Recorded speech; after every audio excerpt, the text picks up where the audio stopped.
ధర్మశాస్త్రంలో నిష్ఠాగరిష్ఠుడు, ప్రావీణ్యము పొందిన వ్యక్తి, ధర్మశాస్త్ర గ్రంథమంతట్లో చాలా పట్టున్న వ్యక్తి అయినప్పటికీ తన యొక్క జ్ఞానము చేత మిమ్మల్ని అందరినీ క్రీస్తు వద్దకు ఆకర్షిస్తారని అనుకోవడం లేదు, నేను అనుకోవడం లేదు.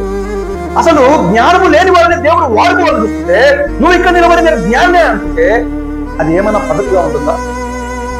దేవుడు ఏమంటున్నాడు? నాకు కావాల్సింది జ్ఞానుడు కాదు, నాకు కావాల్సింది జ్ఞానుడు కాదు, ఆయనకు కావాల్సింది ఆయన నామానికి విధేయత చూపేవారు కావాలి.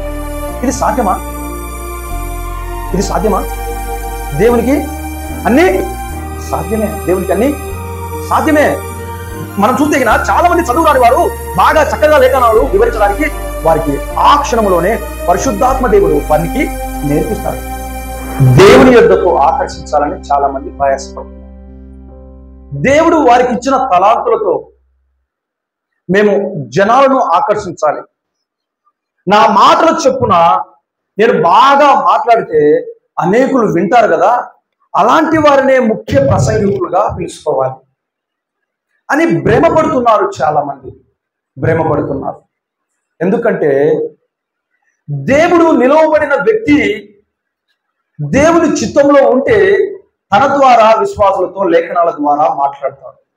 ముందుగా నిలవబడిన వ్యక్తిలో శక్తి కాదు, కానీ వినే వ్యక్తి దేవుని పట్ల విధేయత చూపితే అప్పుడు దేవునికి ఆకర్షితులవుతారు. ఇప్పుడు నన్ను నమ్మాలంటే నా యొక్క నమ్మకం గురించి నేను చాలా గొప్పగా చెప్పుకుంటాను. ఎందుకు? మీరు నన్ను నమ్మాలి కాబట్టి. కానీ మీరు ఎవరిని నమ్మాలి? దేవుని నమ్మాలి. అంటే దేవుని నమ్మకత్వం గురించి, దేవుని గుణాతిశయమును బట్టి, దేవుని పరిశుద్ధతను బట్టి ఎవరికి తెలియజేయాలి? విశ్వాసంలో పడిపోయిన వారికి, అవిశ్వాసులకు దేవుని నమ్మకం గురించి తెలియజేయాలి. ఎందుకు మీరు దేవుని నమ్మాలి అనే ఉద్దేశంలో వారికి పరిచయం చేయాలి. ఈ యొక్క మొదటి వచనాన్ని మనం జాగ్రత్తగా పరిశీలిస్తే, సహోదరులారా, నేను మీ మధ్యకు వచ్చినప్పుడు వాక్చాతుర్యంతో గాని జ్ఞానాతిశయంతో గాని దేవుని మర్మమును మీకు ప్రకటించుచూ వచ్చిన వాడును కాను. నేడు చాలా మంది మేము జ్ఞానులం అని చెప్పుకుంటూ మాకున్న జ్ఞానానికి చాలా ఉద్యోగాలు వచ్చాయి, ఆ ఉద్యోగాలు పక్కన పెట్టి మేము ఈ సేవకు వచ్చాం, ఆ ఉద్యోగాలు పక్కన పెట్టి మేము ఈ సేవకు వచ్చాం. అంటే వారు ఏమి చెప్పించాలనుకుంటున్నారు, ఏమి చూపించాలనుకుంటున్నామంటే మేము లోకంలో చాలా గొప్పవారము, అయితే మా జ్ఞానానికి ఉద్యోగం వచ్చింది, ఆ ఉద్యోగాన్ని విడిచిపెట్టి ఇదిగో నేను బైబిల్ పట్టుకున్నా అంటే ఇక్కడ ఏం చెప్పాలనుకుంటున్నాడంటే అతను లోకంలో అయితే నేను జ్ఞానాన్ని, ఆ జ్ఞానం వలన నాకు చాలా ఉద్యోగాలు వచ్చాయి, అయితే ఆ ఉద్యోగాన్ని విడిచిపెట్టి ఇక్కడికి వచ్చాను చెప్తున్నాడు. అంటే నువ్వు ఇది గొప్పదనుకుంటున్నావా, ఉద్యోగం గొప్పదనుకుంటున్నావా? అక్కడ ప్రజెన్స్ ఎట్లా చెప్తున్నాడు అంటే అతను ఇదిగో నేను ఇక్కడ వట్టివాడుగా ఉన్నాను, లోకంలో అయితే నాకు ఉద్యోగం ఉంది, ఆ ఉద్యోగాన్ని కనపరుస్తున్నాడు. నిలువబడిన వ్యక్తి తన వాక్చాతుర్యంతో కాదు, కానీ ఇదిగో వాటిని కాదు, దేవునిలో బలమైన జ్ఞానం ఉన్నదని, దేవుని జ్ఞానం కోసము నేను అన్నిటినీ విడిచిపెట్టాలని నువ్వు కాదు చెప్పినది. ఆనాడే చెప్పారు, ఆనాడే సమస్తాన్ని పెంటతో సమానమని ఎంచుకున్నాను అని ఎవరు చెప్పారు? క్రీస్తు రాయబారి అపోస్తలుడైన పౌలు చెప్పాడు. పౌలు కంటే ముందే ఇంకొక భక్తుడు చెప్పాడు. ఏ భక్తుడు? మోషే చెప్పలేదా? ఐగుప్తులతో యొక్క సుఖభోగాలను అనుభవించట కంటే హెబ్రీలోకి రాసిన పత్రికలో ఉంటుంది చూడండి అన్నమాట.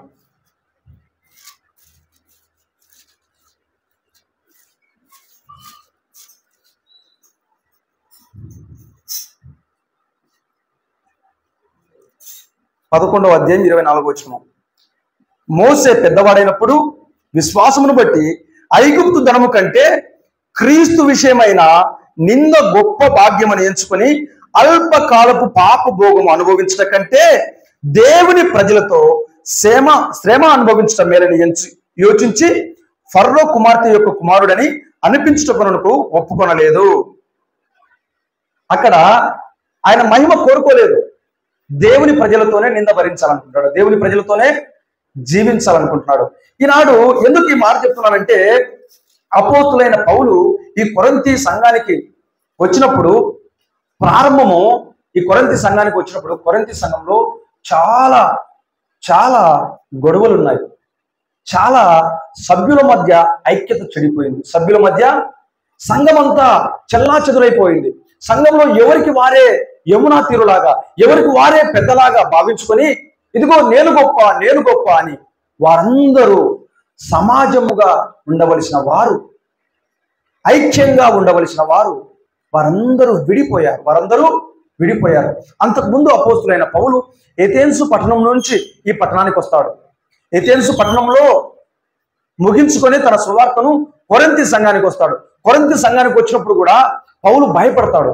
అయ్యో, ఎథెన్సు పట్టణంలో బహు విగ్రహారాధన ఉన్నది, అలాగే ఈ సంఘంలో ఎందుకు ఈ ఐక్యత చెడిపోయింది అని తన వాక్చాతుర్యంతో దేవుని వాక్యాన్ని బోధించక దేవుని శక్తితో దేవుని ఔన్నత్యాన్ని మాత్రమే వివరించాలని ప్రయాసపడతారు. ఇక్కడ చూడండి, వాక్చాతుర్యంతో గాని, నేను మీ మధ్యకు వచ్చినప్పుడు వాక్చాతుర్యంతో గాని జ్ఞానాతిశయంతో గాని దేవుని మర్మమును మీకు ప్రకటించుతూ వచ్చిన వాడును కాను. నేను ఎందుకంటే ఇంకొక విషయం చెప్పాలంటే, అపోస్తులైన పౌలు చాలా జ్ఞానవంతుడు. ఎందుకు ఈ మాట చెప్పాలంటే, ఆయన చెప్పుకున్నాడు, గమాలీయుల దగ్గర ధర్మశాస్త్రంలో నిష్ఠాగరిష్ఠుడు, ప్రావీణ్యము పొందిన వ్యక్తి, ధర్మశాస్త్ర గ్రంథం అంతట్లో చాలా పట్టున్న వ్యక్తి అయినప్పటికీ తన యొక్క జ్ఞానము చేత మిమ్మల్ని అందరినీ క్రీస్తు వద్దకు ఆకర్షించాలని నేను అనుకోవడం లేదు. ఆయన జ్ఞానంతో బోధించాలనుకోవడం లేదంట వాక్యాన్ని. నేటి సమాజంలో చూస్తే వారికున్న వొకాబులరీని బట్టి, వారికున్న వాక్చాతుర్యాన్ని బట్టి సమాజంలో ఒకలాగా మాట్లాడతారు. ఫిల్ఫిట్ ఒక్కిన తర్వాత ఇక్కడ సమాజంలో అంటే బయటి వ్యక్తులతో ఒక విధంగా మాట్లాడతారు. ఇలాంటి స్పీకర్ పట్టుకొని, ఇక్కడ మైక్ పట్టుకొని మాట్లాడితే వాళ్ళ వాయిస్ లో ఏదో ఒక పవర్ ఉన్నట్లుగా చాలా భ్రమపరిచే విధంగా మాట్లాడతారు. ఎక్కడ లేని మాటలు, వాయిస్ అంతా ఎప్పుడు మాట్లాడినట్టు నాలుక మడతబెట్టి, ఆ పదాలు చాలా జ్ఞానంలో ఉంటాయి కదా, ఒక సాధారణంగా పదాలను పలకక చాలా తీయని మాటలను, జ్ఞానయుక్తమైన మాటలను, మర్మమైన మాటలను చాలా పటుస్ఫటించే విధంగా వాళ్ళ ఏకాటి, వాళ్ళ గంభీరత్వాన్ని, వారి జ్ఞానాన్ని ప్రదర్శించడానికి వారు చాలా మంచి వొకాబులరీని వాడి, అంటే అతని జ్ఞానాన్ని ప్రదర్శించుకొని దేవుని వాక్యాన్ని బోధించేవారు ఉన్నారు. అయితే అపోస్తులైన పౌలు అలా చెప్పలేదు. ఎందుకంటే ఇదే కొరింథీ సంఘానికి రాసిన పత్రికలోనే 1వ అధ్యాయం 17వ వచనం చూడండి. పక్కనే ఉంది 17వ వచనంలో ఈ విధంగా మాట్లాడుతున్నాడు. పక్కనే 1వ అధ్యాయం 17వ వచనం, బాప్తిసం ఇచ్చుటకు, 1వ అధ్యాయం కొరింథీలో రాసిన మొదటి పత్రిక 1వ అధ్యాయం 17వ వచనం, బాప్తిసం ఇచ్చుటకు క్రీస్తు నన్ను పంపలేదు గాని క్రీస్తు యొక్క శిలువ వ్యర్థము కాకుండానట్లు వాక్చాతుర్యము లేకుండా సువార్త ప్రకటించుటకే ఆయన నన్ను పంపాను. వాక్చాతుర్యము లేకుండా శిలువను గురించిన వార్త ప్రకటించడానికి నన్ను ఆయన పంపాడు. ఎందుకంటే నా జ్ఞానమంతా నేను వెర్రి జ్ఞానం అనుకుంటున్నాను. ఆ జ్ఞానంలో ఉన్నప్పుడే కదా క్రీస్తును ఎదుర్కొన్నది, క్రీస్తును అవమానపరిచినది, క్రీస్తును నమ్మిన వారి పట్ల హింస చేసినది ఎప్పుడు? ఆ జ్ఞానం ఉన్నప్పుడే. ఆ యొక్క ధర్మశాస్త్రంలో మంచి పట్టున్నప్పుడే అక్షరానుసారమైన జ్ఞానాన్ని సంపాదించాడు. ఆత్మానుసారమైన జ్ఞానము సంపాదించలేక దేవుడినే ఎదిరించాడు. దేవుని ప్రజలనే తుదముట్టించాలని కంకణం కట్టుకొని రాజాజ్ఞను పొంది ఎవరైతే క్రీస్తును వెంబడిస్తున్నారో వారందరినీ చెరపట్టి వీడ్చి ఇళ్ళలోకి దూరి వారిని హింసించినట్లుగా బైబిల్ చెప్తుంది. అయితే ఈ 1వ అధ్యాయంలో కిందికి వస్తే అక్కడ ఉంటుంది దేవుని జ్ఞానం గురించి. 26వ వచనం, సహోదరులారా, 1వ అధ్యాయం 26వ వచనం, సహోదరులారా మిమ్మును పిలిచిన పిలుపును చూడుడి, మీలో లోకరీతిని జ్ఞానులైనను గనులైనను గొప్ప వంశము వారునైనను అనేకులు పిలువబడలేదు గాని ఏ శరీరియు దేవుని ఎదుట అతిశయింపకుండానట్లు జ్ఞానులను సిగ్గుపరచుటకు లోకంలో నుండి వెర్రి వారిని దేవుడు ఏర్పరచుకొని ఉన్నాడు. బలవంతులైన వారిని సిగ్గుపరచుటకు లోకంలో బలహీనులైన వారిని దేవుడు ఏర్పరచుకొని ఉన్నాడు. ఎన్నికైన వారిని వ్యర్థము చేయుటకు లోకంలో నీచులైన వారిని, తృణీకరింపబడిన వారిని, ఎన్నికలేని వారిని దేవుడు ఏర్పరచుకున్నాడు. అసలు జ్ఞానము లేని వారిని దేవుడు వాడుకోవాలని చూస్తుంటే నువ్వు ఇక్కడ నిలబడి నేను జ్ఞానే అనుకుంటే అది ఏమన్నా పద్ధతిగా ఉంటుందా? దేవుడు ఏమంటున్నాడు? నాకు కావాల్సింది జ్ఞానులు కాదు, నాకు కావాల్సింది జ్ఞానులు కాదు, ఆయనకు కావాల్సింది ఆయన నామానికి విధేయత చూపేవారు కావాలి. మీరు గమనించారు లేదో, నేను ఇప్పటికి కూడా కొంతమంది చూస్తున్నాను. మా గ్రామంలో ఒక ఆయన ఉండేవాడు, ఆయన గొర్రెలు కాసేవాడు. చిన్నప్పటి నుంచి అసలు స్కూల్కి వెళ్ళలేదు. అసలు అక్షరాలు కూడా ఆయనకు తెలియదు, పలక పట్టినది కూడా తెలియదు. దాదాపు పెళ్ళయ్యేంత వరకు కూడా ఆయనకు ఏ జ్ఞానము లేదు. కానీ పెళ్ళయిన తర్వాత కొన్ని రోజులకు ఆయన సువార్తను ప్రకటిస్తూ ఒక సంఘాన్ని బనాంపల్లిలో కట్టాడు. ఎంత స్పష్టంగా దేవుని వాక్యాన్ని బోధిస్తున్నాడంటే అంత స్పష్టంగా దేవుని వాక్యాన్ని బోధిస్తున్నాడు. ఇది సాధ్యమా? దేవునికి అన్నీ సాధ్యమే. మనం చూస్తే చాలా మంది చదువు రాని వారు బాగా చక్కగా లేఖనాలు వివరించడానికి వారికి ఆ క్షణములోనే పరిశుద్ధాత్మ దేవుడు వారికి నేర్పిస్తాడు. మీరు గమనించారు లేదో, చదువుకున్న వాళ్ళు కూడా కొన్ని పొరపాట్లు చేస్తారు. చదువుకోలేని వారు కూడా చాలా సందర్భానుసారంగా జ్ఞానంతో యుక్తితో బాగా మంచిగా కొన్నిసార్లు వారి జ్ఞానాన్ని ప్రదర్శిస్తారు. మీరు రోడ్డు వైపు కానీ అట్లా ఏదైనా కానీ ఒక నిస్సహాయ స్థితిలో పడిపోయినప్పుడు కానీ చాలా మంది విఐపీలుగా జ్ఞానవంతులు అని చెప్పుకునే వాళ్ళు వారిని హక్కును చేర్చి ఆదరించాలనే ఫీలింగ్ కలగదు వాళ్ళకు. కానీ జ్ఞానము లేని వారికే వారిని హక్కును చేర్చుకొని ఆదరించి వారికి సేద తీర్చాలనే భావన కలుగుతుంది. ఎందుకు? ఆ జ్ఞానము ఒట్టిది, ఈ లోక జ్ఞానము దేవుడు వెరితనముగా చేశాడు. అందుకే అపోస్తులైన పౌలు చెప్తున్నాడు, నేను వాక్చాతుర్యంతో బోధించడానికి ఇష్టపడడం లేదు. వాక్చాతుర్యంతో ఇష్టపడడం లేదు మీరు ఏదో చెప్పాలని. ఎందుకంటే అపోస్తులైన పౌలు ఈ కొరింథీ సంఘానికి రాకపూర్వము ఆ యొక్క బెరియా తెస్సలోనిక సంఘంలో ఉంటాడు. అపోస్తుల కార్యములు 17వ అధ్యాయం చూద్దాం ఒకసారి. అక్కడ ప్రారంభమవుతుంది ఈ కొరింథీ సంఘానికి రావడానికి. ఆ 17వ అధ్యాయం 10వ వచనంలో మనం జాగ్రత్తగా పరిశీలిస్తే ఆయన ఏథెన్సులో నుండి ఎక్కడికి వచ్చాడు? బెరియా సంఘానికి వస్తాడు కదా. ఏథెన్సులో నుంచి 10వ వచనం చూడండి. వెంటనే సహోదరులు రాత్రి వేళ పౌలును శీలను బెరియాకు పంపించిరి. వారు వచ్చి యూదుల సమాజ మందిరంలో ప్రవేశించిరి. వీరు తెస్సలోనికలో ఉన్న వారి కంటే గనులై ఉండిరి గనుక ఆసక్తితో దేవుని వాక్యమును అంగీకరించి పౌలును శీలను చెప్పిన సంగతులు ఆగున్నవో లేవో అని ప్రతి దినము లేఖనమును పరిశోధించుతూ వచ్చిరి. అంతకు పూర్వము ఎక్కడికి వెళ్ళాడు? తెస్సలోనిక సంఘానికి వెళ్ళాడు. అక్కడ వారు వాక్యం చెప్తుంటే చాలా శ్రద్ధగా విన్నారు. కానీ వారికంటే బలమైన వారంట ఈ బెరియా సంఘస్థులు. ఎందుకంటే అపోస్తులైన పౌలు శీలుడు చెప్తుంటే, పౌలు శీలుడు దేవుని వాక్యాన్ని బోధిస్తుంటే వారు ఏం చేస్తున్నారంటే సంఘస్థులందరూ, బెరియాలో ఉన్న ప్రజలు సంఘస్థులంతా అలాగ ఉండదో లేదని ప్రతిదినము లేఖనాలను పరిశోధిస్తున్నారంట. చూడండి. తర్వాత ఈ బెరియా సంఘం నుంచి ఇంకా ముందుకు వస్తే 16వ వచనం చూడండి. పౌలు ఏథెన్సు వారి కొరకు కనిపెట్టుకొని ఉండగా ఆ పట్టణము విగ్రహంతో కూడిన చూసినందున అతని ఆత్మ పరితాపం పట్టలేక పోయెను. ఇప్పుడు అక్కడేమో తెస్సలోనిక సంఘం నుంచి బెరియా సంఘానికి వచ్చాడు. మళ్ళా బెరియాలేమో మంచి ఆసక్తి ఉన్న విశ్వాసం చూశాడు, సంతోషపడ్డాడు. బెరియా సంఘం నుంచి నెక్స్ట్ ఎవరి దగ్గరికి వచ్చాడు? ఏథెన్సు పట్టణానికి వచ్చాడు. ఏథెన్సు పట్టణానికి వస్తే అక్కడ చాలా భయంకరమైన సంఘటన, చూడరాని సంఘటన చూసుకొని పౌలు చాలా నలిగిపోయాడు. ఎందుకంటే బహు వ్యతిరేకతతో కూడిన విగ్రహారాధన, దేవుని నామాన్ని వ్యతిరేకించి విగ్రహారాధనతో కూడిన భక్తి ఆ ఏథెన్సు పట్టణంలో మితి మీరిపోయి చాలా దుర్బోధతో కూడిన మనుషుల జ్ఞానం వైపు చూసి చాలా విచిత్రంగా ఈ లోక జ్ఞానులమని చెప్పుకొని విగ్రహాలతో ముడిపడి విగ్రహాలను పూజిస్తుంటే ఆ పట్టణాన్ని చూసి తల్లడిల్లిపోయాడు. అప్పుడే 29వ వచనం చూడండి. కాబట్టి మనము దేవుని సంతానమై ఉండి మనుషుల చమత్కార కల్పన వలన మలచబడిన బంగారమునైనను వెండినైనను రాతినైనను దేవత్వం పోలి ఉన్నదని తలంపకూడదు. ఆ అజ్ఞానం కాలంలో దేవుడు చూచి చూడనట్టుగా ఉండెను. ఇప్పుడైతే అంతటను అందరూ మారు మనసు పొందవలనని మనుషులకు ఆజ్ఞాపించుచున్నాడు. 18 వచ్చిన అటు తర్వాత పౌలు ఏథెన్సు నుండి బయలుదేరి కొరింథీనకు వచ్చి పొంతు వశిష్ఠుడైన అకుల్లా అను ఒక యూదుని అతని భార్య అయిన ప్రిస్కిల్లాను కనుగొని వారి వద్దకు వచ్చాను. అంటే నేనేం ఇక్కడ చెప్పాల్సిన విషయం ఏంటంటే, కొరింథీ సంఘానికి రాకపూర్వం ఎక్కడున్నాడు పౌలు?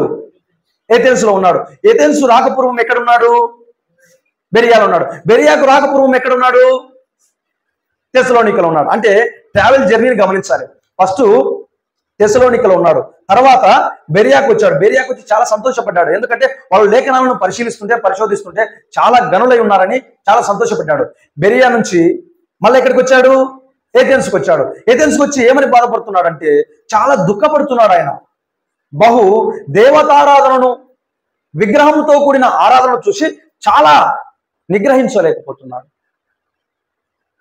అలాగే ఈ ఏథెన్సు పట్టణం నుంచి మళ్ళీ ఎక్కడికి వచ్చాడు? కొరింథీ పట్టణానికి వచ్చాడు. కొరింథీ పట్టణానికి వచ్చినప్పుడు ఆయన చాలా భిన్నాభిప్రాయాలతో కూడిన భేదాభిప్రాయాలు ఉన్నాయంట. భేదాభిప్రాయాలు ఉన్నాయి. మనము మొదటి అధ్యాయంలో గమనిస్తే ఆ భేదాభిప్రాయాలు కూడా చెప్తాడు.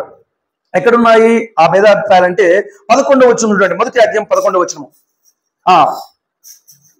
10వ వచనం నుంచి జాగ్రత్తగా చదివిస్తే ఇంకా అర్థమవుతుంది. సహోదరులారా, మీరందరూ ఏకభావంతో మాట్లాడవలనని, మీలో కక్షలు లేక ఏక మనసుతోనూ ఏక తాత్పర్యంతోనూ మీరు సన్నిధులై ఉండవలనని మన ప్రభు అయిన యేసుక్రీస్తు పేరిట మిమ్మల్ని వేడుకొనుచున్నాను. ఆ సహోదరులారా, మీలో కలహములు గలవని మిమ్మల్ని గూర్చి క్లోయే ఇంటి వారి వలన నాకు తెలిసి వచ్చును. మీలో ఒకడు నేను పౌలు వాడను, ఒకడు నేను అపోల్లో వాడును, మరి ఒకడు నేను కేఫా వాడను, ఇంకొకడు నేను క్రీస్తు వాడని చెప్పుకొనుచున్నారని నా తాత్పర్యము. క్రీస్తు విభజించి ఉన్నాడా? పౌలు మీ కొరకు సిలువ వేయబడి ఉన్నాడా? పౌలు నామమున మీరు బాప్తిజం పొందుతురా? నా నామమున మీరు బాప్తిజం పొందుతురని ఎవరైనా చెప్పకున్నట్లు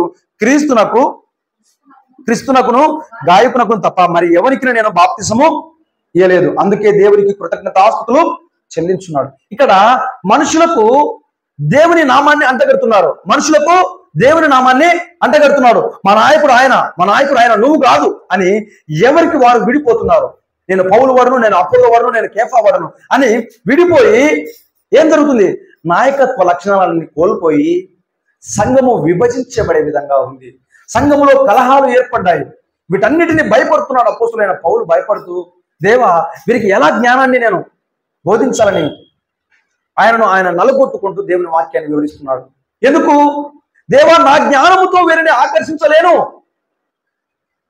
అందుకే ఇంకా మనము ఈ 2వ అధ్యాయము 2వ వచనం నుంచి 3వ వచనం 4వ వచనం చూడండి. 2వ అధ్యాయము 4వ వచనము. మీ విశ్వాసము మనుషుల జ్ఞానమును ఆధారము చేసుకొనక దేవుని శక్తిని ఆధారము చేసుకుని ఉండవలనని నేను మాట్లాడినను, సువార్త ప్రకటించినను, జ్ఞానయుక్తమైన తీయని మాటలను వినియోగింపక పరిశుద్ధాత్మయు దేవుని శక్తియు కనపరచు దృష్టాంతములనే వినియోగించుకుని. చూడండి, ఈరోజు మీరు జాగ్రత్తగా పరిశీలిస్తే ఒక్కొక్క మనిషి ఒక అభిప్రాయంతో, ఒక్కొక్క బోధకుడు ఒక డినామినేషన్గా విడిపోయి ఒక సిద్ధాంతాన్ని ముందుకు తెచ్చుకొని చాలా విడిపోయి ఉన్నారు. సార్వత్రిక సంఘంలో భాగమై ఉండవలసిన వారందరూ చాలా మంది విడిపోయారు. డినామినేషన్లుగా విడిపోయారు, సిద్ధాంతాల పరంగా విడిపోయారు. కానీ క్రీస్తు ఒక్కడే కదా. మీరందరూ ఒక్కరినే కదా బోధిస్తున్నది. ఒక్కరిని బోధిస్తున్నా మనం ఎందుకు ఇలా విడిపోయాము? ప్రారంభంలో ఈ డినామినేషన్లు ఏర్పాటు చేసిన వారు మంచి ఉద్దేశంతోనే, ఎవరికి ఉన్న తలాంతులను వారు ఉపయోగించుకొని బోధించాలనే ఉద్దేశంతోనే ప్రారంభించారు పరిచర్య. కానీ రానున్న దినాలలో ఆ వర్గాలు ఏమైపోయాయంటే వారిలో ఉన్న భావాలను, వారిలో ఉన్న సిద్ధాంతాలను బలంగా సంఘ విశ్వాసులకు రుద్ది వారి సంఘంలో నియమాలకు కట్టుబడే విధంగా తయారు చేశారు. పూర్వము క్రీస్తు దాసులమని పిలువబడిన వారందరూ ఒకరినొకరు గౌరవించుకునేవారు. ఒకరి మధ్య ఒకరికి సఖ్యత ఉండేది. ఒకరి మధ్య ఒకరికి ప్రేమపూర్వక స్నేహపూరితమైన వాతావరణం ఉండేది. కానీ ఇప్పుడు ఒక సంఘానికి పోయేవారు ఇంకొక సంఘంతో మాట్లాడారు. ఒక సంఘంలో పాస్టర్కు వందనాలు చెప్పిన వారు ఇంకొక పాస్టర్కు వందనాలు చెప్పడం లేదు. ఎందుకు? మీరు కూడా క్రీస్తు దాసులే కదా, మీరు కూడా క్రీస్తు పిల్లలే కదా, మనమందరము సహోదరులము కదా. ఒకే రక్తంలో కడగబడిన వారము కదా. మనందరి కోసము మీ సంఘ నాయకుడు, మా సంఘ నాయకుడు కార్చలేదు కదా రక్తము. యేసు క్రీస్తుయే కదా మనందరికి రక్తము కార్చి వెల చెల్లించి వేలేని మనలను విలువైన తన రక్తముతో వెల చెల్లించుకున్నాడు. ఇక మీరు మీ సొత్తు కాదు, మీరు నా సొత్తు. నా సొత్తు అంటే అయ్యా నీ సొత్తు కాదయ్యా, మా నాయకుని సొత్తు అయ్యా మేము, మా సంఘం సొత్తు అయ్యా మేము అనే భేదాభిప్రాయాలతో నేటికి ప్రస్ఫుటంగా వర్గాలుగా విడిపోయారు. ఒక్కొక్క డినామినేషన్లో ఒక్కొక్క సిద్ధాంతాల వారిగా కొన్ని చిన్న విధానాలు ఉండొచ్చు. వాటిని మనము ఒక లోపముగా చూడాలి తప్ప ఒక పాపముగా చూడవద్దు. అందరము క్రీస్తు పిల్లలమే, అందరము సహోదరులమే, అందరము ఒకే రక్తంలో కడగబడిన వారమే, అందరూ ఒకే బైబిల్ను బోధిస్తున్న వారమే. కనుక మనమందరము మనలో ఉన్న కలహాలను విడిచిపెట్టి ఏక తాత్పర్యంలోనికి ఏక మనసులై ఉండి దేవుని పిల్లలుగా మనందరము సార్వత్రిక సంఘాన్ని, వధువు సంఘాన్ని సిద్ధపరచాలి. వధువు సంఘాన్ని సిద్ధపరచాలి. చూడు, ఆనాడే వారు అపోస్తులైన పౌలు వచ్చేసరికి వారు గొడవ పడిపోతున్నారు. నేడు కూడా అంతే. ఏదైనా చిన్న విషయాలు మీ యొక్క సంఘములో ఇలాంటి చిన్న పొరపాటు ఉందంటే దాన్ని వాదించి తర్కించి చాలా గొడవగా మారుస్తున్నారు తప్ప, సరే దేవుని చిత్తం అయితే సరి చేసుకుందామనే ఒక మాట చెప్తే వారు కూడా మనతో ఏకీభవిస్తారు కదా. దేవుని చిత్తంలో ఉంటే సరి చేసుకుందాం, వారి కోసం ప్రార్థన చేద్దాం. వారిలో ఉన్న చిన్న చిన్న లోపాలను ఎత్తి చూపి వారు మనము విరోధులుగా కాకూడదు. ప్రతి వ్యక్తిలో బలహీనతలు ఉన్నాయి. వ్యక్తిలో బలహీనతలు చూసి శక్తినిచ్చు దేవుణ్ణి మర్చిపోవద్దు. ప్రతి వ్యక్తిలో మన బలహీనతలు ఉంటాయి. బలహీనతలు లేని వాడు లేడు. అపోస్తులైన పౌలు చెప్పాడు కదా, నాలో కూడా బలహీనత ఉంది, పలుమార్లు దేవుని యొద్ద నేను ప్రార్థన చేశాను, అయితే నా కృప నీకు చాలును అన్నాడు. దయచేసి ఎవరు వ్యక్తుల వైపు చూడక శక్తినిచ్చే దేవుని వైపే చూసి మన నిరీక్షణకు ఆధారము దేవుని వైపే చూసి మనము ముందుకెళ్ళాలి. 4వ అధ్యాయంలో చెప్తున్నాడు, నేడు చాలా మంది గమనించారో లేదో మీరు, తమకున్న వాక్చాతుర్యం వల్ల చాలా సంఘాలను విడగొడుతున్నారు. సంఘాలనంతా విడగొట్టి వారి మందలోకి కలుపుకుంటున్నారు. వారు సొంతంగా తన యొక్క ప్రసంగాల వల్ల, తన యొక్క మాటల వల్ల రక్షించుకోలేకపోయి రక్షించబడిన వారిని తమ మందలోనికి కలుపుకొనుచు ముందుకెళ్తున్నారు. అది కాదు దేవుని సిద్ధాంతం, దేవుని మాటలు. సిద్ధాంతంగా అనకూడదు, దేవుని భావజాలం అది కాదు. బైబిల్ చెప్పేది అది కాదు.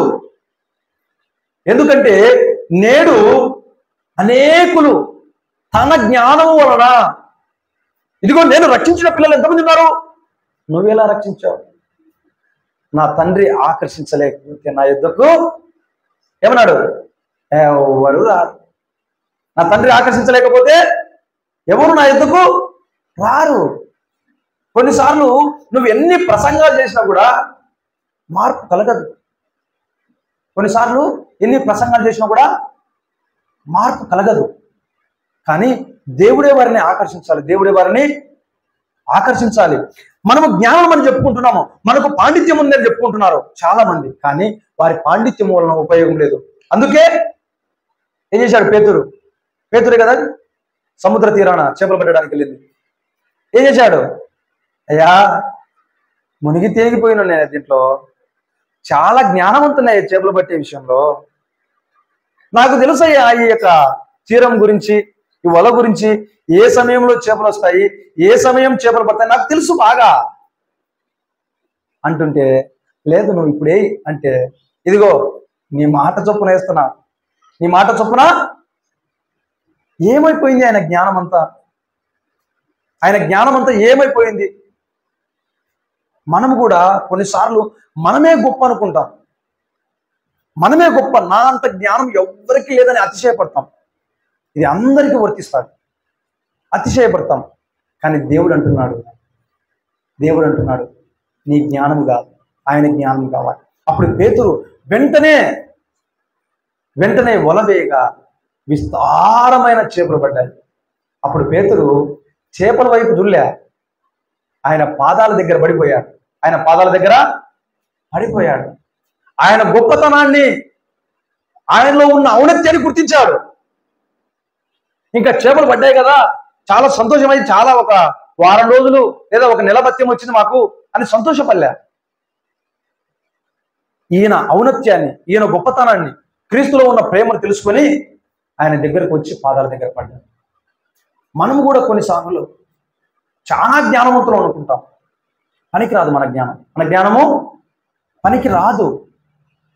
ఇక్కడ అపోస్తలుడైన పౌలు అది చెప్తున్నాడు. ఇంకా మనం ముందుకెళ్తే చూడండి, 6వ వచనము, పరిపూర్ణులైన వారి మధ్య జ్ఞానమును బోధించుతున్నాము, అది ఈ లోక జ్ఞానం కాదు, నిరర్థకులైపోవచ్చున్న ఈ లోకాధికారుల జ్ఞానమును కాదు గాని దేవుని జ్ఞానము మర్మమైనట్టుగా బోధించున్నాము. ఈ జ్ఞానము మరుగై ఉండెను, జగత్తు ముందుగానే దీనిని దేవుడు తన మహిమ నిమిత్తము నియమించిన. చూడండి, జాగ్రత్తగా వినండి. ఈ జ్ఞానము లోకంలో ఉంది, దాన్ని ఆశ్రయించలేకపోతున్నారు. ఈ మధ్య చాలా మంది ధనవంతులు సేవకులకు సలహాలు ఇస్తున్నారు. అయ్యా ఇలా కాదయ్యా, అలా ఉండాలయ్యా, అలా నడుచుకోవాలయ్యా. ఒక సేవకుడు ప్రసంగించాలన్నా, ప్రార్థించాలన్నా మీ దగ్గర కేటాయించిన సమయం కంటే 2 3 దేవుని పాదాల చెంత అనేక గంటలు గడిపి తన యొక్క కన్నీరు విడిచి నిలవబడి ప్రసంగాలు చెప్తుంటే, అలా కాదయ్యా, నువ్వు తొందరగా ఫేమస్ అయిపోవాలంటే ఇలా ఉండాలి, తొందరగా ఫేమస్ అయ్యేలా అంటే ఇలా డ్రెస్సులు వేసుకోవాలి, తొందరగా ఫేమస్ కావాలంటే ఇలా వాక్చారిత్ర్యంలో మార్పులు రావాలి, తొందరగా నువ్వు ఫేమస్ కావాలంటే ఇలా ఉండాలని పిచ్చి సలహాలు. దేవునిలో నిత్యము దేవుని పాదాల చెంత సమయాన్ని గడిపే వారికి దేవుని దగ్గర సమయమే గడపలేని వారు ఈ లోకాధికారులు సేవకులకు నేర్పిస్తారంట. వారిచ్చే 10 రూపాయల సొమ్ముకు వారు చెప్పే మాటలకన్నీ తలలాడించాలి, వారు చెప్పే మాటలన్నిటికీ తల ఊపాలి. ఏం తెలుసు వారికి? ఏం తెలుసు? క్రీస్తును మనసును ఎరిగి ఉన్నారంటే ఎరిగి ఉండరు, కనీసం ప్రార్థించుకుంటున్నారంటే ప్రార్థన కూడా తెలియదు. కానీ ఏదో సేవకుడు కదా, తక్కువవాడనే తక్కువ చూపు చూసి 4 మాటలు, అహంకారంతో కూడిన మాటలు, ఏలనతో కూడిన మాటలు మాట్లాడుతుంటారు. చాలా బాధ కలుగుతారు. తన ఇంట్లోనూ సరి చేసుకోరు, తన ఎదుట వ్యక్తి వచ్చిన వారికి సలహాలు ఇస్తారు. తన ఇంట్లో కూడా ఉన్నారు కదా, తన ఇంట్లో వారిని సరి చేసుకోవాలి కదా. వాళ్ళ కుటుంబంలోనో, వాళ్ళ వంశంలోనో, వాళ్ళ గోత్రంలోనో ఒక సేవకుడు ఉన్నాడు అనుకోండి, ఆయన ఏం చెప్పినా పర్వాలేదు, బలమైన సేవకుడుగా భావిస్తారు. కానీ ఎదుట నిలబడిన వ్యక్తి తనకంటే బలంగా పరిచయం చేస్తున్నా కూడా ఏదో ఒక నిందేయాలి, ఏదో ఒక సలహా ఇవ్వాలి, ఏదో ఒక తక్కువ చూపు చూడాలి, ఏదో ఒక వెర్రి చూపు చూడాలి అని మాట్లాడుతుంటారు. వారి జ్ఞానంతో దేవుడు ఏం చెప్పాలనుకుంటున్నాడంటే, ఈ జ్ఞానము వెర్రితనము, జ్ఞానమని భ్రమపరుచున్నాము. సొలొమోను ఏమని ప్రార్థించాడు? చివరికి జ్ఞానం అయి ఉన్నాడు. జ్ఞానం కూడా వ్యర్థమే నాయన. సిరి సంపదలు కలిగిన సొలొమోను కూడా ప్రసంగి గ్రంథం చదువుతున్నాం కదా మనం. సూర్యుని కింద ఏది లేదు, అదియూ వ్యర్థమే. ఆ అధ్యాయాలన్న అదియూ వ్యర్థమే. దేవుని జ్ఞానం మాత్రమే స్థిరమైనది. ఇంకా మనం ముందు వచనాలకు జాగ్రత్తగా వస్తే, అది లోకాధికారులు ఎవరికి తెలియదు, అది వారికి తెలిసి ఉండిన ఎడల మహిమా స్వరూపియగు ప్రభువు సిలువ వేయబడక పోయి ఉందరు. నిజమే కదా. అప్పుడే యేసుక్రీస్తు జీవించిన కాలంలో చాలా మంది శాస్త్రులు, పరిసయ్యులు, సద్దుకయ్యులు తామే జ్ఞానులం అని చెప్పుకున్నారు. కానీ దేవుణ్ణి గుర్తించలేకపోయిన జ్ఞానం ఏం జ్ఞానం? ఇప్పుడు కూడా మనం అంటాం కదా, చాలా మంది ఈ లోకంలో అధికారులుగా ఉండొచ్చు, ఈ లోకంలో గొప్పవారుగా ఉండొచ్చు, ఈ లోకంలో ధనవంతులుగా ఉండొచ్చు, ఎన్ని కలిగినా దేవుని కలిగి ఉండలేకపోతే అంతా శూన్యే. నీకు ఎన్ని ఉన్నా దేవుడు లేకపోతే అదంతా సున్ననే, అదంతా సున్నే. ఒక దేవుడు ఈ లోకానికి తన నామాన్ని గుర్తించాలి, తన నామాన్ని కీర్తించాలి, తన నామాన్ని ఔన్నత్యాన్ని మహిమపరచాలనే ఉద్దేశంలో ఈ లోకానికి మనందరినీ తీసుకొచ్చాడు. మనమందరం ఫలించి భూమిని నింపి ఆయన నామాన్ని ప్రస్తుతించాలి, ఆయన నామాన్ని గణపరచాలనే ఉద్దేశంతో తీసుకొస్తే ఆ యొక్క ఉద్దేశాన్ని మర్చిపోయి ఇష్టానుసారంగా జీవిస్తే మరలా మనల్ని పిలుచుకునే రోజు ఒకటి రోజు ఉంది కదా. ఇక్కడైతే క్షణకాలమే, ఇక్కడైతే కొంతకాలమే. మనం అనుకోవచ్చు సంవత్సరాలు, నెలలు, ఏళ్ళని. దేవుని దృష్టిలో అదేం లేదు. ఒక్క దినము 1000 దినాలతో సమానం. 1000 దినాలు ఇంకొక భక్తుడు అంటాడు ఒక్క దినంతో సమానం అని కూర్చొని. అయితే ఇక్కడ దేవుని జ్ఞానం ఏం చెప్తుందంటే, మీరు జ్ఞానానికి మూల పురుషుడైన తండ్రి ఈ లోకానికి పంపించిన క్రీస్తును కనుకొని పోయలేకపోయారు. మీరేమి జ్ఞానవంతులయ్యా? ఆయననే సిలువ చేశారు కదా. మీరేం జ్ఞానవంతులు? ఆయన దగ్గర నిలబడి ఆయనను శోధించాలి, పరిశోధించాలి. ఏ మాటలు వస్తాయో, ఏమైనా తప్పు దొరుకుతుందేమో అని ఆయన ఏం చేశారు? వాళ్ళంతా క్రీస్తుకు వాళ్ళు భిన్న రకాల ప్రశ్నలు వేశారు. ఎక్కడ దొరుకుతాడో, దొరికితే పట్టుకుందామని. కానీ దొరికాడా? దొరకలేదు, ఎక్కడ దొరకలేదు. అయినప్పటికీ ఆ జ్ఞానాన్ని చూసైనా వారు దేవుణ్ణి గుర్తించలేకపోయారు, దేవుని ప్రియకుమారుని గుర్తించలేకపోయారు. అందుకే కదా వాళ్ళు సిలువ వేసింది. మహిమా స్వరూపి యొక్క ప్రభువును సిలువ వేయక పోయి ఉందరు. తెలుసుకుంటే సిలువ వేయక పోందరు. అయితే ఇంకా 9వ వచనం గురించి మాట్లాడితే, ఇందును గూర్చి దేవుడు తాను ప్రేమించు వారి కొరకు ఏవి సిద్ధపరచునో అవి కంటికి కనబడలేదు, చెవికి వినబడలేదు, మనుష్య హృదయమునకు గోచరము కాలేదు అని వ్రాయబడి ఉన్నది. ఆయన ప్రేమించు వారి కొరకు అంటే ఎవరు? మనమే కదా, మనమే కదా. మన కోసం ఎన్నో సిద్ధపరిచినాడు, మన కోసం ఎన్నో సిద్ధపరిచినాడు, మన కోసం ఎన్నో సిద్ధపరిచినాడు. ఇప్పుడు డిఎస్సి కోసం అందరం పోరాడినాం. సిస్టర్ ఎస్పీఆర్ గారికి వచ్చింది, చాలా సంతోషం. అంటే ఈ జ్ఞానం నెక్స్ట్ టర్మ్ ఉపయోగించుకోవడానికి కూడా ఉపయోగపడుతుంది. నాకు వస్తారని నేను ఎప్పుడు తలంచలేదు, నాకు రావాలని కూడా నేను ప్రార్థన చేసుకోలేదు. మనస్ఫూర్తిగా చెప్తున్నాను. నా జీవితం చాలా డిఫరెంట్, నా జీవితం చాలా డిఫరెంట్. 2014 సంవత్సరంలో నేను క్రీస్తులో బలపడుతున్నప్పుడు, ఆ 2014 సంవత్సరం పూర్వము మా ఊర్లో ఒక రౌడీగా చూసినారు నన్ను. ఒక సోమరిగా, ఒక ఎట్లా చూశారంటే ఒక చిన్న చూపు, చాలా చిన్న చూపు. కానీ 2014 సంవత్సరం నుంచి 2017 సంవత్సరం వరకు దేవుడు నన్ను ఎట్లా వాడుకున్నాడంటే, ఏలూరు పట్టణంలో ఎక్కడ బైబిల్ ఫీజు జరిగినా మొదటి ప్రైజ్ నాకే రావాలి. ఎక్కడ ఎలక్ట్రీషియన్ కాంపిటీషన్, దేవుని వాక్యము 3 నిమిషాల టైం ఇస్తారు. 3 నిమిషాలు ఒక అంశం ఇచ్చి 3 నిమిషాల్లోనే ముగించేసేయాలి. అవి ఎక్కడ జరిగిన వాళ్ళు చాలా ప్రైజులు, చాలా సంఘాలలో. అసలు నేను ఊహించుకునేవాడిని, నేను ఎవర్రా బాబు, ఏమి లేదు నాకు జ్ఞానము, చాలా వెర్రివాడిని. ఇంత దూరం తీసుకొచ్చినాడు దేవుడు. నేను ఒక ప్రైవేట్ జాబ్ కోసం వెళ్తే అక్కడ ప్రైవేట్ జాబ్ చేయలే, దేవుని జ్ఞానాన్ని అభ్యసించడానికి బైబిల్ కాలేజీలో జాయిన్ అయినా. చూడండి దేవుని యొక్క ఔన్నత్యం ఎట్లా ఉంటుందో. దేవుడు తనను ప్రేమించే వారికి ఇచ్చేవి కొన్ని కనిపిస్తాయి, కొన్ని కనిపించవు, కొన్ని కనిపిస్తాయి, కొన్ని కనిపించవు. అందుకే దేవుడు చెప్తున్నాడు. చూడండి అపోస్తలుడైన పౌలు మాట్లాడుతుంటున్నాడు. ఇందులో గూర్చి 9వ వచనము, దేవుడు తాను ప్రేమించు వారి కొరకు ఏవి సిద్ధపరచును అవి కంటికి కనపడవు. నిజమే, నమ్మాలి. అదే మన విశ్వాసం, అదే మన విశ్వాసం. కంటికి కనిపించిన దాన్ని నమ్మితేనే విశ్వాసం. కనిపించేది ఎవరైనా నమ్ముతారు. ఈరోజు చాలా మంది అయ్యా పరలోక రాజ్యం ఉన్నది, నరకం ఉన్నది, అయ్యా సరి చేసుకోండి, బుద్ధి తెచ్చుకోండి అంటే, మా తాత ముత్తాతల కాలం నుంచి బోధిస్తున్నారు, ఏందో రాకడ వస్తుంది వస్తుంది వస్తుందని అని ఏలనగా మాట్లాడరా? దేవుడు ఏమంటున్నాడు? రాకడ వస్తుంది వస్తుంది వస్తుంది వస్తుంది అని బోధించమంటున్నాడు. ఆయన సంకల్పం ఏమిటి? అందరూ అంతటా మారు మనసు పొంది ఆయన నామం తెలుసుకోవాలని ఆయన రాకడను ఆలస్యం చేస్తూనే వస్తున్నాడు.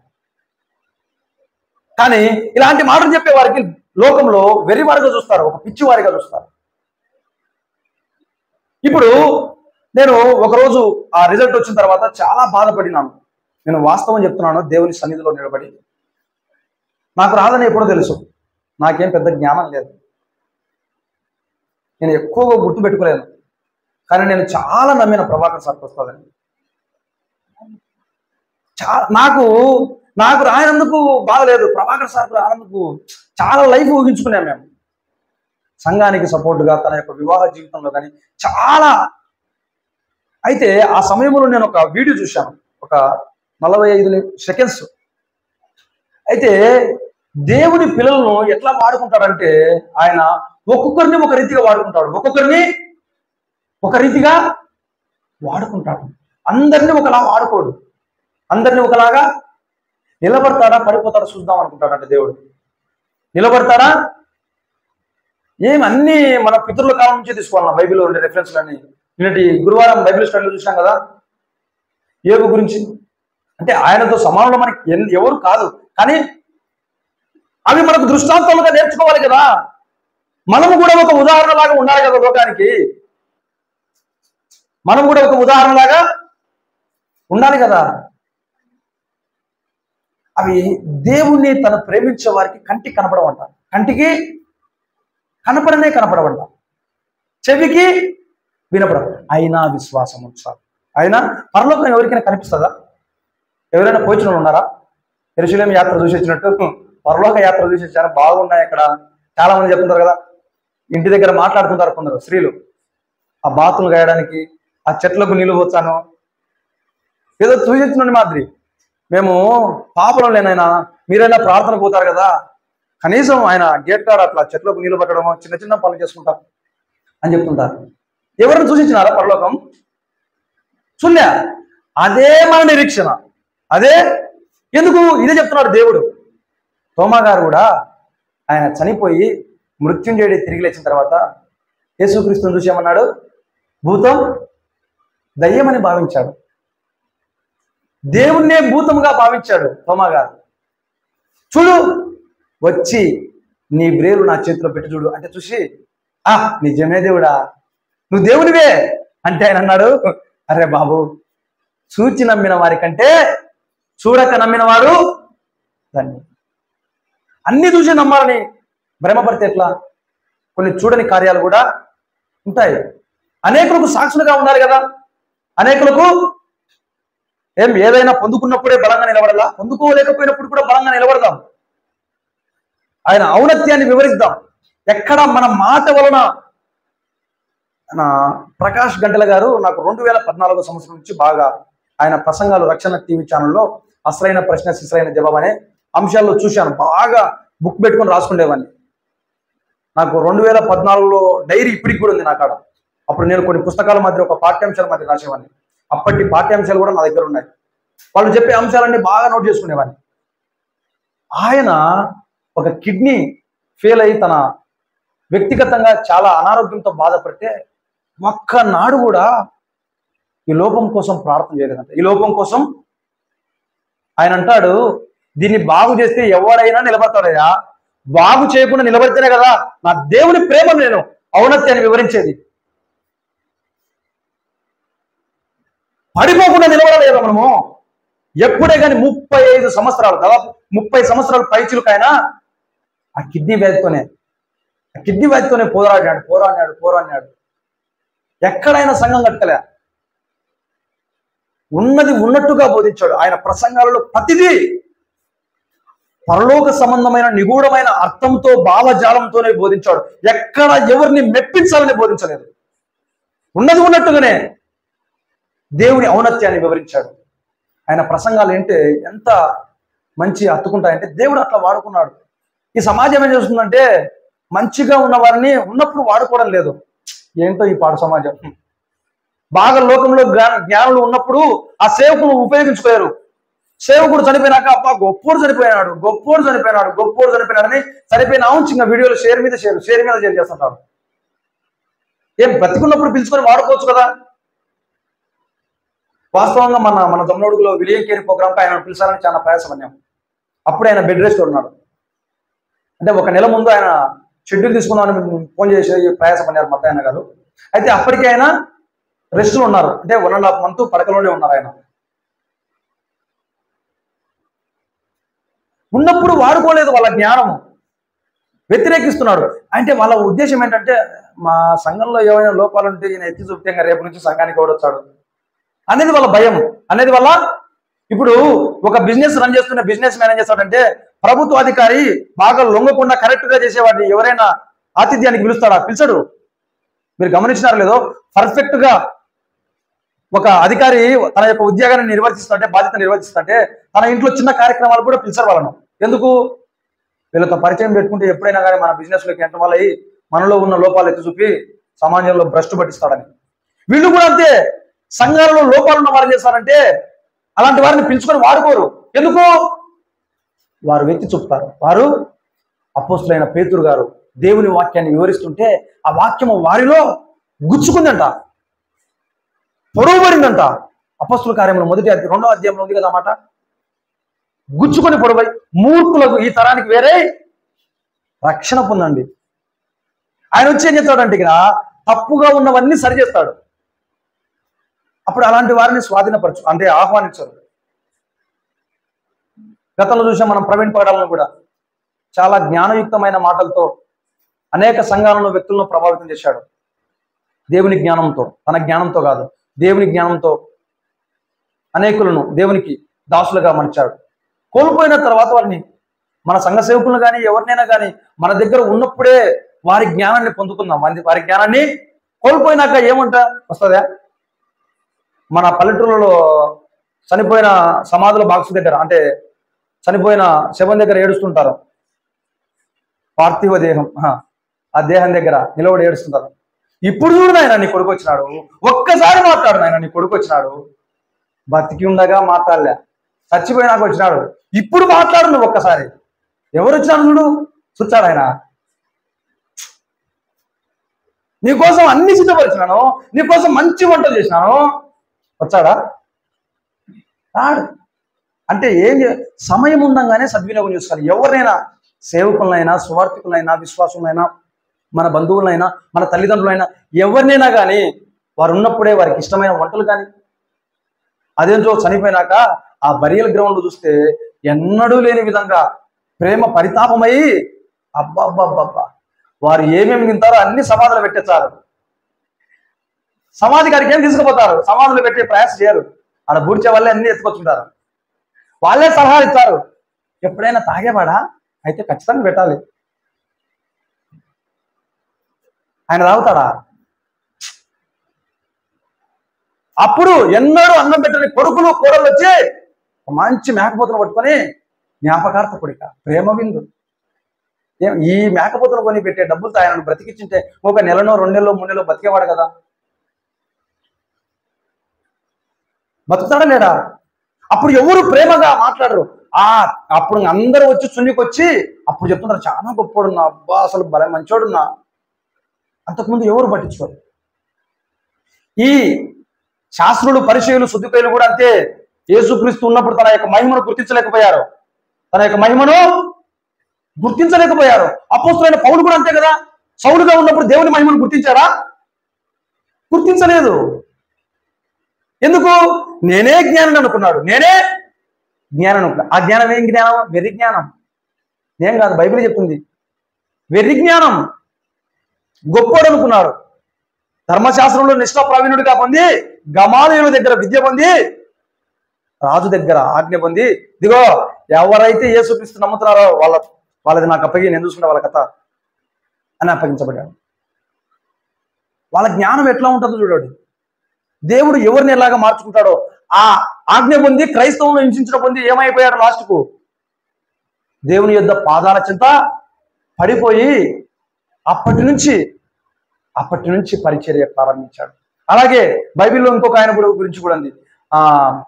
నెబుకద్నెజర్ రాజు ఆస్థానంలో పనిచేస్తున్న దానియేలు, ఆ యొక్క వాళ్ళని ఏమంటారు? ఆస్థానంలో పనిచేసే వారి యొక్క వంశం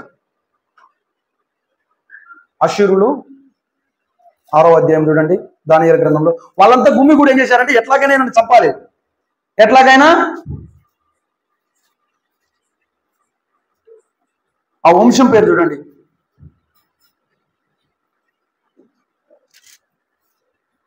ఆరో అధ్యాయంలో రాజు దగ్గరికి పోయి శాసనం తీసుకుంటారు కదా.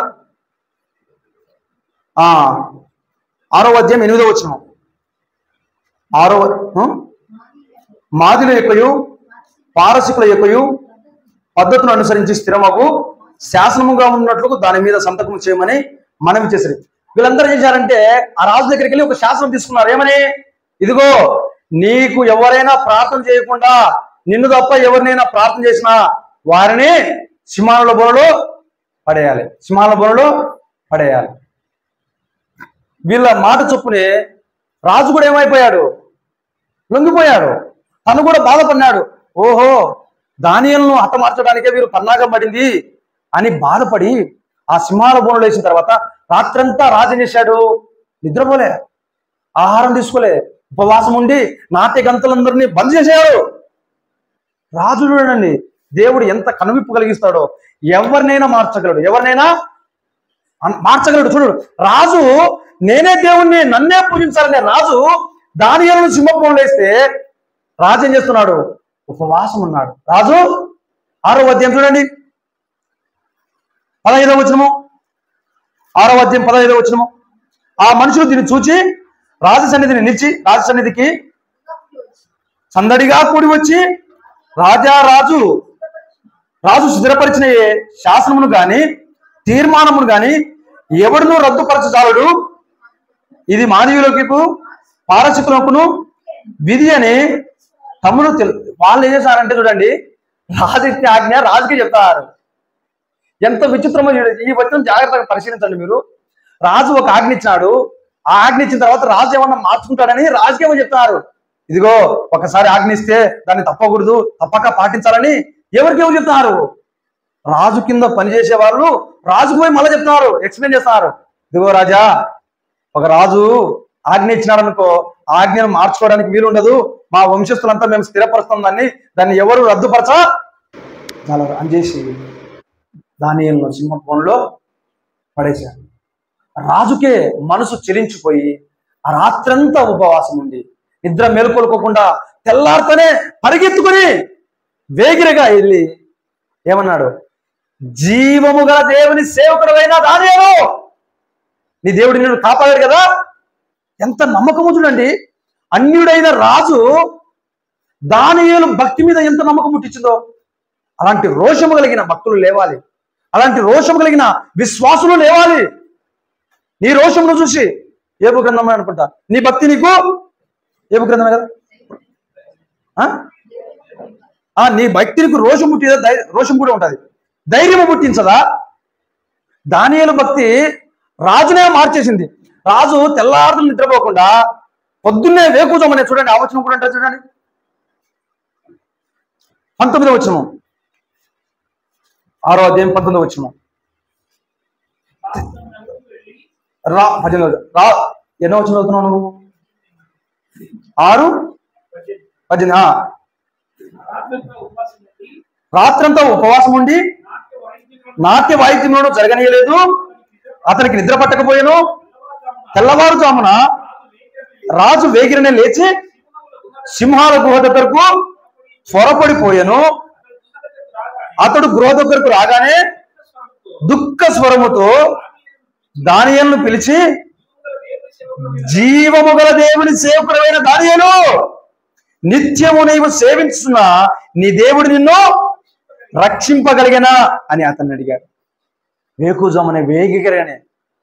వేకుజామునే పెందల కాడనే లేచి గుహ దగ్గరికి వెళ్ళాడు. అక్కడికి వెళ్తానే మనసంతా చంపుకున్నాడు, దుఃఖితుడైపోయాడంట. రాజు ఏడవడం ఏంది?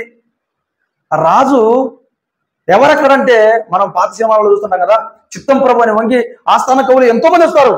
ఎవరెక్కడంటే చిత్తం ప్రభు అంటారు.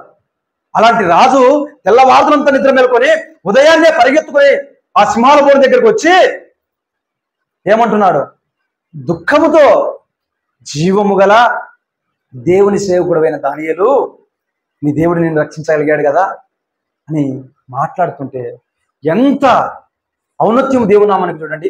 ఆ తర్వాత ఆ భక్తులంతా ఆ గుంపంతా దానియేలుకు వ్యతిరేకంగా పోరాడిన గుంపంతా మళ్ళా ఆయనను సింహం బోన్లో నుంచి బయటికి తెస్తే వాళ్ళు అంటారు, అవి సింహాలు తరంగానే సింహాలేమో, పన్ను లేని సింహాలేమో అని చాలా నిస్సహాయ స్థితిలో ఉన్నట్టు మాట్లాడతారు. అట్లయితే మిమ్మల్ని వేస్తాం అంటే వాళ్ళని వేస్తాడు. తర్వాత ఏమైపోతారు వాళ్ళు? ఎంకలు కూడా దొరకవు, ఎంకలు కూడా. తర్వాత రాజమంటాడు, ఇదిగో దానియేలు దేవుడే నిజమైన దేవుడు. చూడు, అంతవరకు రాజే నిజమైన దేవుడుగా ఆ రాజ్యాన్ని అంతా ఏలేవారిగా ఉన్నప్పటికీ దానియేలు భక్తి చేసింది, రాజ్యాన్నే మార్చేసింది, రాజునే మార్చేసింది. ఆ రాజ్యాన్ని అంతా ఇదిగో దానియేలు దేవుడు. మన పితరులు అంటారు కదా, యెహోవా దేవుని అనకుండా డైరెక్ట్ అబ్రాహాము దేవుడు, ఇస్సాకు దేవుడు, యాకోబు దేవుడు అన్నట్లుగా ఇదిగో ఈ దానియేలు దేవుడే జీవము గల దేవుడు. ఈ దేవుడే నువ్వు నేను మనందరం పూజిస్తాం, ప్రకటన చేయండి అన్నాడు. అంటే దానియేలు భక్తి ఎంతగా ఆ రాజ్యాన్ని మార్చుతున్నది చూడండి. అలాగే ఆయనను ప్రేమించు వారికి కనిపించకపోవచ్చు, వినిపించకపోవచ్చు, కానీ ప్రతిదీ నువ్వు ఊహించిన దానికంటే అత్యధికముగా అనుగ్రహించు దేవుడు. అడగక మునిపే అక్కర్లు తీర్చు దేవుడు. ఏదైనా చేస్తాడు. అయితే మనం ఏం చేయాలి? నమ్మకం మాత్రం ఉంచాలి. ఎప్పుడే కానీ మన నమ్మకం కోల్పోకూడదు. కొన్నిసార్లు మనకు చేజారిపోయిన నేను ఎల్లప్పుడూ యోహాను స్తుతించిన ఆ పాఠంలో చివరి చరణం ఉంటది, ప్రస్తుతము సమస్తము దుఃఖకరమే, అనుభవించిన నీతి సమాధాన ఫలమే. ప్రస్తుతము సమస్తము దుఃఖకరమే, అనుభవించిన నీతి సమాధాన ఫలమే. ఎస్, ఈ ఆనందము, ఈ దుఃఖము అన్ని తాత్కాలికమే. కాబట్టి ధైర్యంగా నిలబడదాం. ధైర్యంగా దేవుడు ఇచ్చిన వాటిని పొందుకొని ఆ దేవుని నామాన్ని మహిమపరుద్దాం. దేవుడు ఇవ్వవలసిన వాటిని ఉపయోగించుకొని ఇంకా మనం ముందుకెళ్ళి దేవుని నామాన్ని మాత్రమే వివరిస్తాం, దేవుని నామానికి మాత్రమే మహిమతిస్తాం, దేవుని జ్ఞానాన్ని మాత్రమే వివరిస్తాం. ఎందుకంటే మన జ్ఞానంతో, మన వాక్చాతుర్యంతో, మనకు ఉన్న జ్ఞానంతో కాక దేవుని వాక్చాతుర్యంతో దేవుని జ్ఞానాన్ని మాత్రమే వివరించి దేవుని యొద్దకు నడిపించే పిల్లలమై ఉన్నామని దేవుని వాక్యం బోధిస్తుంది. దేవుని వాక్యాన్ని దీవించి ఆశీర్వదించబడును గాక. ఆమేన్.